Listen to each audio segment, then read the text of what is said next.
Dr. Martin Luther King Jr., in a 1968 speech where he reflects upon the civil rights movement, states, "In the end, we will remember not the words of our enemies, but the silence of our friends." As a teacher, I've internalized this message.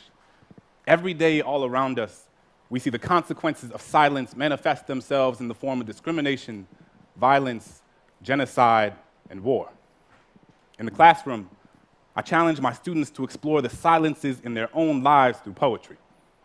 We work together to fill those spaces, to recognize them, to name them, to understand that they don't have to be sources of shame. In an effort to create a culture within my classroom where students feel safe sharing the intimacies of their own silences, I have 4 core principles posted on the board that sits in the front of my class, which every student signs at the beginning of the year. Read critically, write consciously, speak clearly, tell your truth. I find myself thinking a lot about that last point, tell your truth. And I realized that if I was going to ask my students to speak up, I was going to have to tell my truth and be honest with them about the times where I failed to do so. So I'd tell them that growing up, as a kid in a Catholic family in New Orleans, during Lent, I was always taught that the most meaningful thing one could do was to give something up, sacrifice something you typically indulge in to prove to God you understand His sanctity. I've given up soda, McDonald's, French fries, French kisses, and everything in between. But one year, I gave up speaking.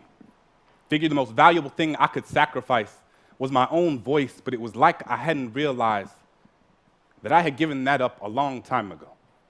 I have spent so much of my life telling people the things they wanted to hear instead of the things they needed to, told myself I wasn't meant to be anyone's conscience because I still had to figure out being my own, so sometimes I just wouldn't say anything, appeasing ignorance with my silence, unaware that validation doesn't need words to endorse its existence. When Christian was beat up for being gay, I put my hands in my pocket and walked with my head down as if I didn't even notice. Couldn't use my locker for weeks because the bolt on the lock reminded me of the one I had put on my lips when the homeless man on the corner looked at me with eyes up, merely searching for an affirmation that he was worth seeing. I was more concerned with touching the screen of my Apple than actually feeding him one. When the woman at the fundraising gala said, "I'm so proud of you. It must be so hard teaching those poor, unintelligent kids," I bit my lip because apparently we needed her money more than my students needed their dignity. We spend so much time listening to the things people are saying that we rarely pay attention to the things they don't. Silence is the residue of fear.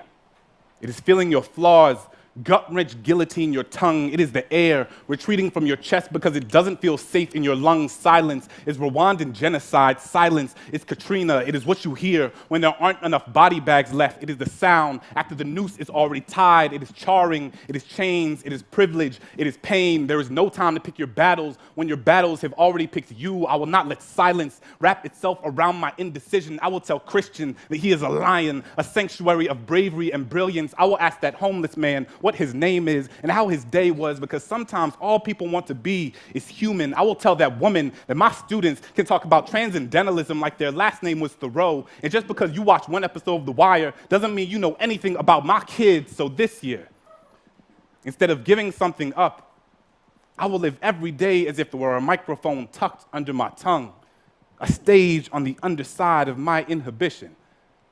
Because who has to have a soapbox when all you've ever needed is your voice? Thank you.